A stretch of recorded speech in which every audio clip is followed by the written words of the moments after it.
Welcome back to my channel Advocate Narendra Madhav. Guys, in this platform most important for each and every sector of the society, because in this platform we provide all type of legal knowledge, legal phenomenon as far as court procedures and case laws very deeply or very thoroughly study in this platform. I kindly request to all of you, please like and subscribe my channels, क्योंकि आप जब भी subscribe करेंगे, आप जब भी like करेंगे, तभी ये चैनल के कंटेंट्स आप तक आएंगे। चलो दोस्तों, लॉज बिहाइंड द स्क्रीन के बारे में हम बात कर रहे थे कि जो लॉ होते हैं, जो स्क्रीन बनता है जिसे हमें सिनेमा कहते हैं, सिनेमा और टीवी के बारे में जो भी इम्पोर्टेंट कानून की धारा है उसके बारे में हम बात कर रहे हैं। पिछले दो कड़ी में हमने what is mean by cinematography act 1952 के बारे में बात की, उसके बाद कॉपीराइट एक्ट के बारे में भी बात की, और उसके साथ ही साथ जो भी अमेंडमेंट सिनेमाटोग्राफी एक्ट का 2023 में बना, 2023 के अमेंडमेंट के बारे में भी बात की है। आज हम बहुत इम्पोर्टेंट जो एक्ट है उसके बारे में विस्तार से बात करने जा रहे हैं। वो जो एक्ट है cable and television networks regulations 1995 act जो है, जो cable and television regulation act 1995, यहाँ से ही मालूम होता है जो एक्ट का जो साल है 1995 में जो केबल चैनल वहाँ पे आए थे, बहुत सारे केबल नेटवर्क वहाँ पर प्रोवाइड हुए थे, और तभी जाके ये हमारे पूरे लेजिस्लेशन को ये मालूम हुआ कि अभी जो केबल आ रहे हैं तो उसके ऊपर एक कानून की सुनिश्चित धाराएं बना सके। तो तभी जाके 1995 में ये कानून वहाँ पे सेंट्रल गवर्नमेंट लेके आया, cable and television network regulations act 1995।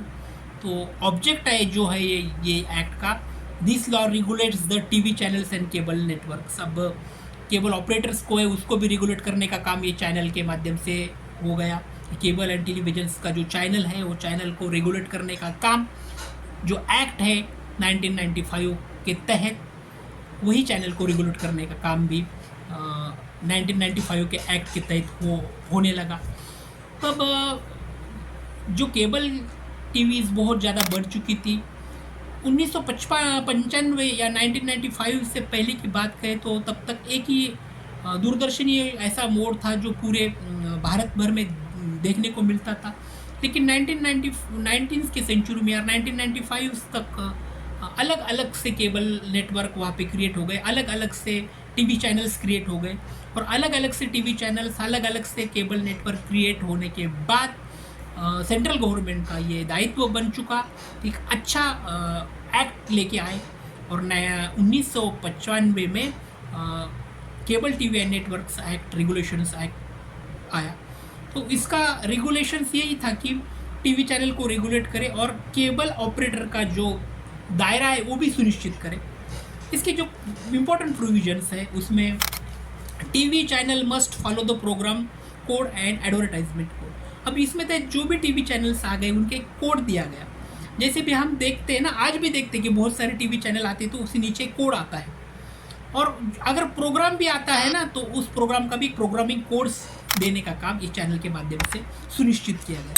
तो देखते हैं, स्क्रीन में भी देखते हैं ना कि अपने टीवी के स्क्रीन के सामने एक कोड आता है। जब भी आप कोई मूवीज़ देखते हैं, कोई सीरियल देखते हैं तो सीरियल के सामने भी एक कोड आता है, और कोई चैनल भी देखते हैं ना टीवी का तो उसके सामने भी कोड आता है। ये कोड क्रिएट करने का उद्देश्य ही है कि क्लासिफिकेशन हो सके प्रोग्राम का, टीवी चैनल का। तो इस एक्ट के तहत कोड क्रिएट किया गया।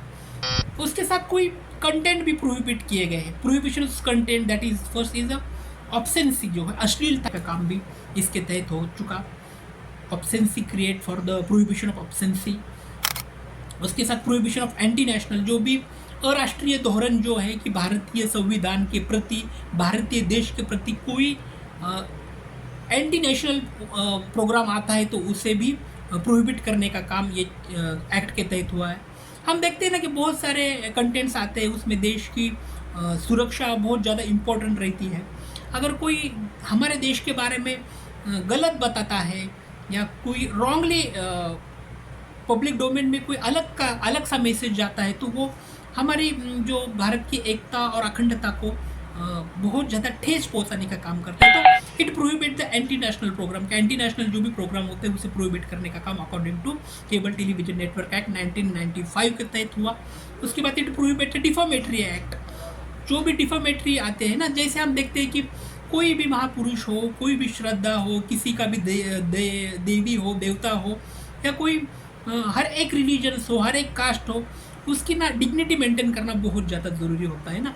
तो बहुत ऐसे प्रोग्राम ना आए कि जिसके तहत किसी भी कास्ट, ग्रीड या फिर कम्युनिटी या फिर रिलीजन्स को हर्ट ना पहुंचे सके। किसी भी कास्ट को, किसी भी रिलीजन को, किसी भी देव देवता को या फिर महापुरुष को, किसी विचारधारा को गलत तरीके से ना दिखाने का काम हो चुके। कि यही है कि डिफॉमेटरी जो स्टेटमेंट है ना, वो डिफॉमेटरी स्टेटमेंट ना पब्लिश करे, ये एक अलग सा प्रोहिबिट करता है ये कानून। उसके साथ अगेंस्ट द पब्लिक मोरालिटी, अगर कोई कंटेंट्स होते हैं जो पब्लिक मोरालिटी के अगेंस्ट क्रिएट करने का काम अगर होता है तो उसे भी प्रोहिबिट करने का काम ये एक्ट करता है। तो ये जो एक्ट है बहुत इंपॉर्टेंट है केबल एंड टेलीविजन के ज़रिए, ये एक्ट बहुत ज़्यादा इंपॉर्टेंट है। यहाँ पे रुकते हैं। चैनल अच्छा लगता होगा तो लाइक करो, सब्सक्राइब करो। Thanks for watching, thank you so much. आने वाली पार्ट में इसके आगे का भाग बहुत विस्तार से देखेंगे। Thank you so much.